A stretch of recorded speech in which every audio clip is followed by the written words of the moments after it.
am climbing up the mountain, gonna find an answer. I am climbing up the mountain, gonna find an answer.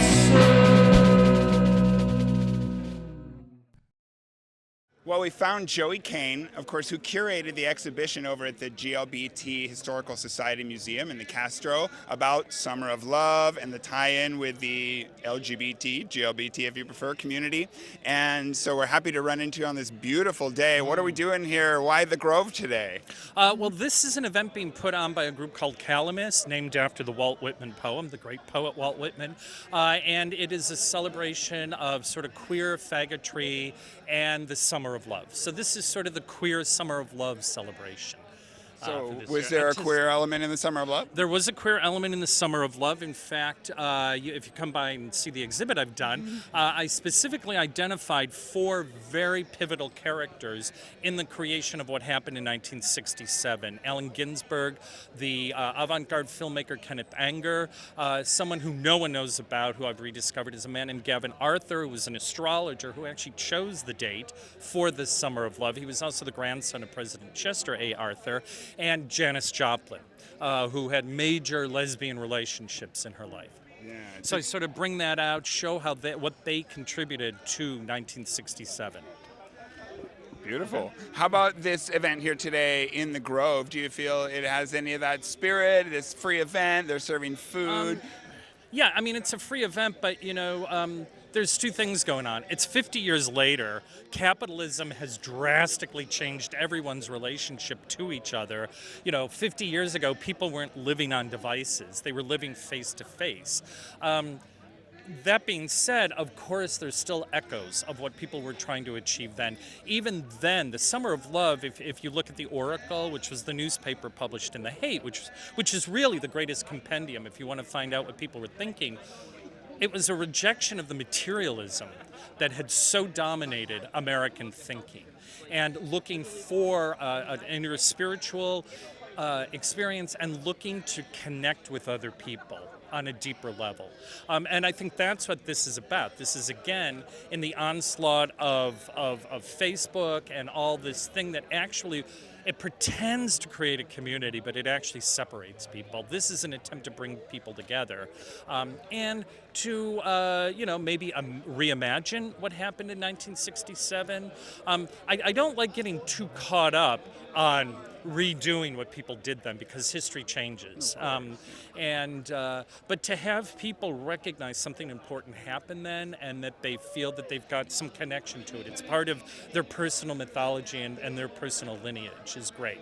It's absolutely great. The power of myth. I mean, it is embedded in our culture. It's there. Embedded in our heads. Yeah. It's like, where did I come from? Who are my forebears? I claim Walt Whitman and Edward Carpenter, and it's like, who you envision as being your forerunner helps you develop who you are.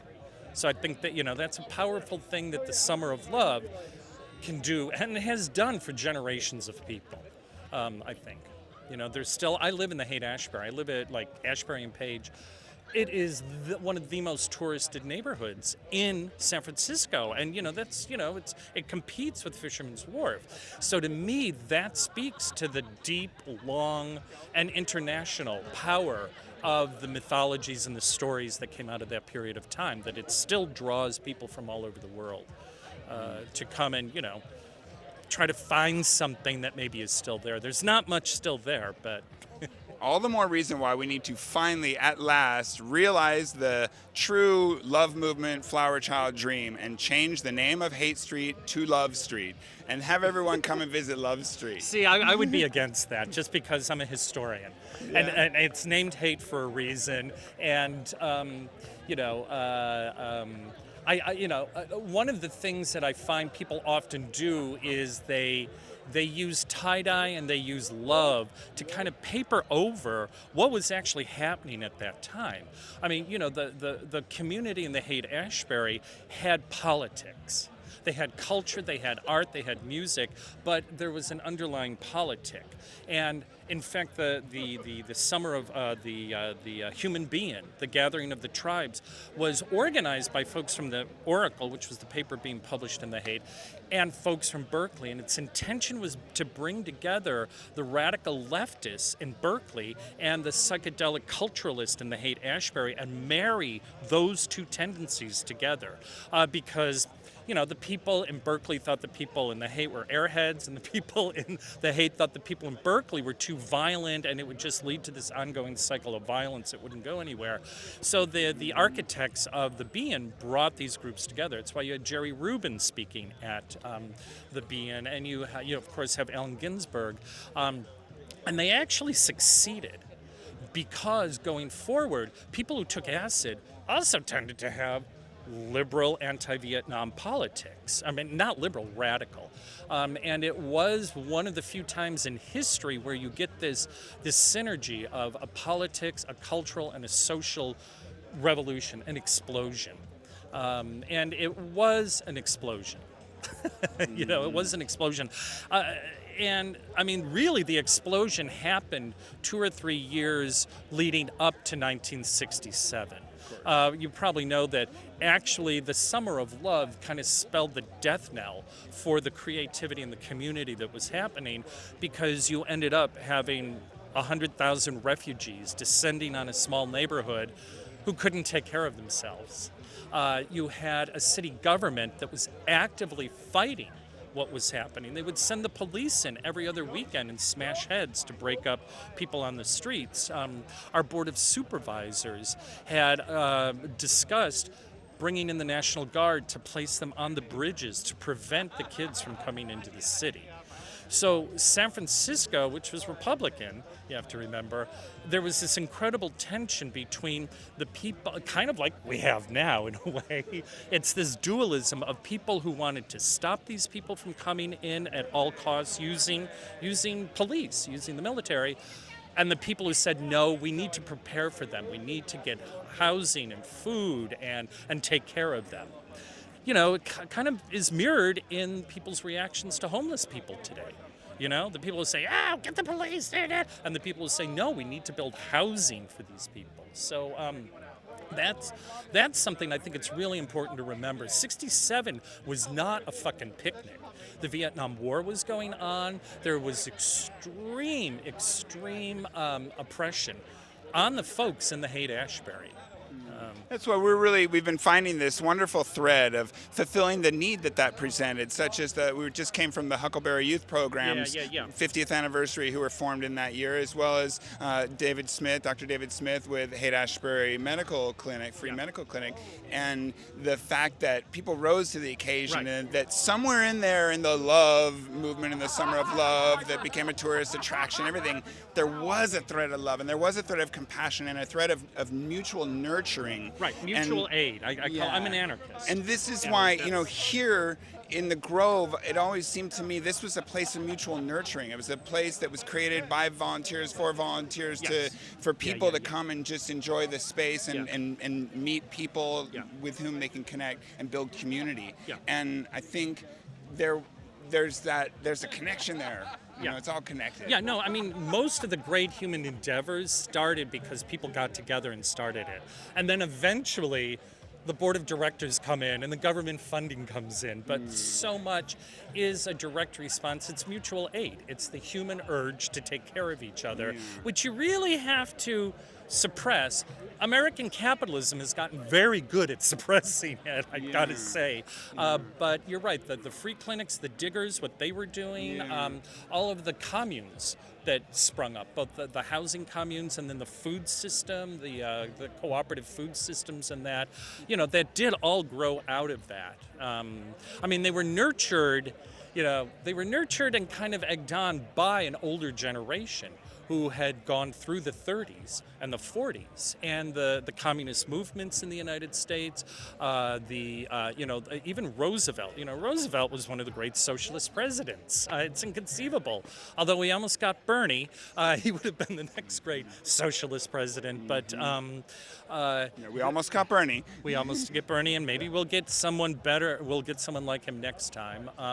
Because let's face it, Mr. Trump. The one good thing about Trump is he's destroying the American empire. That's so maybe it was I gotta time. Say one good thing about him. He's maybe like, it was oh time. my God, this whole thing.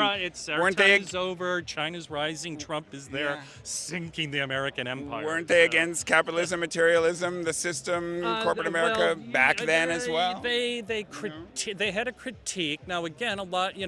Again, you can't generalize and say everybody thought this way, because obviously you had people like Bill Graham who's out to make a buck, and you had there were people who definitely took advantage of making money off of this. But the initial impulse, and you look at the articles in the Oracle, and it is about this less materialist, this less capitalist competitive way of living. And it's a message we definitely need today. So where's the movement? Like, how do we grow a movement big enough to have an impact, but that doesn't get taken over by that federal grant, corporate takeover, too big to be clean, wholesome, grassroots? No, you never have clean, wholesome. This is another fallacy. Politics and living in the world isn't some purity thing. You're going to. People need to be able to work with other people who they maybe don't agree with 100%, but they agree with 80%. I think a lot of us need to leave San Francisco and move out into other places. I actually just bought a house in Rochester, New York, mainly because I'm in a rent-controlled apartment, and if I ever lost my apartment, I couldn't afford any of the $3,000 a month, single-room places here. I mean, ironically, San Francisco has become one of the worst fucking places to live in the United States because of how expensive it is to live here. We have great social policies like gay rights and things like this, but economically, San Francisco's a nightmare. It's on the cutting edge of this disparity between the wealthiest and the poorest, and everybody in between. Well, it just seems it's economics concentrated, and this has become an attraction, a Disneyland, a Vegas and Orlando. It's a city that's so rich with different culture and food and entertainment and performing arts. Well, but it's there. It's being lost. Because as more things become more expensive, those things that San Francisco is about can't be here anymore. They can't afford the rent. So that diversity that we're so famous for is slowly being pushed out of the city. And again, it's the ongoing ruthless cycle of capitalism. It's not a fluke that San Francisco has all this money. It's because Silicon Valley is near here. And having grown up in Buffalo, New York, which was a major center of the last industrial thing with cars and steel manufacturing, and it polluted and destroyed the city. And then when there was cheaper labor someplace else, they abandoned the city. They abandoned the whole Rust Bowl. That will eventually happen here. That's the cycle of capitalism. It's an exploitive cycle. It's a using cycle. It pays token lip service to ecology. So you think we'll ever break the cycle, Joey? Yes, I think there is always the chance to break the cycle. It does involve organizing with other people, and that doesn't happen sitting at home looking at your device. Okay. I do think the device culture is really, really bad. It makes people think they've got a community, yet they don't leave their house. So it's going to happen in the real world, you think? It's got to happen in the real world. People don't march down the street. People don't riot. People don't take action sitting in their house on a device. It's when they're face to face with each other. If you look throughout history, all great revolutions started with a mass of people moving together physically, whether it's storming a palace, whether it's shutting down nuclear reactors. You need to have your body out there. And ironically, the 60s and the Summer of Love was this sort of rediscovery of the body, not only its pleasures, but even with the rebirth of yoga and things like that, it was this recognition of the importance of the body. You had sexual revolution, women's lib, a lot more freedom, free love. Women's lib you had the pill came along, of course. The hippie thing was actually pretty fucking sexist and homophobic. You know, you don't have the women's movement or the gay movement coming till after 67, 68. And now I will emphasize that the one of the central core demands or visions of the counterculture and the freaks was this idea of personal authenticity. That you live your life, not the life your parents want you to live, not the life your teachers want or society wants you to live. So there was a huge emphasis. I mean, it comes from the Beats. It's sort of all great social movements have this as a component, the idea of authenticity, living who you are. And it was that emphasis on authenticity that did help develop the women's movement and certainly the gay movement. Absolutely. Yeah, 69 Stonewall. 69 Stonewall happened, but you know, it was happening even before. One thing people don't know is that San Francisco had a gay community center in 1966, a year before the Summer of Love. So, you know, gay people were already working and organizing throughout the United States. But then, of course, you know, nothing gets things kick-started like a riot. So you had Stonewall, and it kind of jumped everything up to a higher energy level. Yeah, and then of course in the 70s you had Harvey Milk come along. I mean, in the 70s you had a lot of things going on. You know, out of the late 60s, at least within the gay male community, you had people coming out. People no longer stayed in the closet, and that was a huge thing. And we were all fucking between the ages of like 16 and 27, and we were fucking our brains out. It was fabulous, and we were the largest group of people in the history of the world to be that age all together at the same time. Right, because coming out of baby boomers. The baby boom, and suddenly, you know, we were all really horny, and we were like, oh, I don't have to be in the closet. Oh my God, let's have sex. And then out of that, there was also organizing. There was political organizing, there was cultural organizing. And I do see that as coming out of what happened here in San Francisco in '67. Maybe we're at a time now, there's enough crisis, we'll find the next burst. You know, it's the kind of thing you sort of can't plan it. Well, we just have to see what happens. Although there is an argument to be made that, you know, Ginsburg and Burroughs and those people sort of planned this social revolution through the Beats and stuff. But you really can't. It's a combination of people doing the ground, you know, working. I mean, people, you know, trying to change consciousness, and people organizing. And then something just happens and it takes off. And hopefully the media won't cover it too much. Keep it on the DL. You know, I think that enables things to be nurtured and, you know... well, let's let it happen in the real world then, not through the media. It happens in the real world, yeah. And we live in less and less of a real world because of those devices. Well, we're going to keep it real and keep face to face, and we want to come in and see you at the exhibition over at the GLBT Museum in the Castro. Yep. And we'll talk a little more in depth about the characters that you're covering and Summer of Love and the absolutely, connection and everything. Yep. How about Okay. that? Yep. We'll settle for a hug for now. Oh.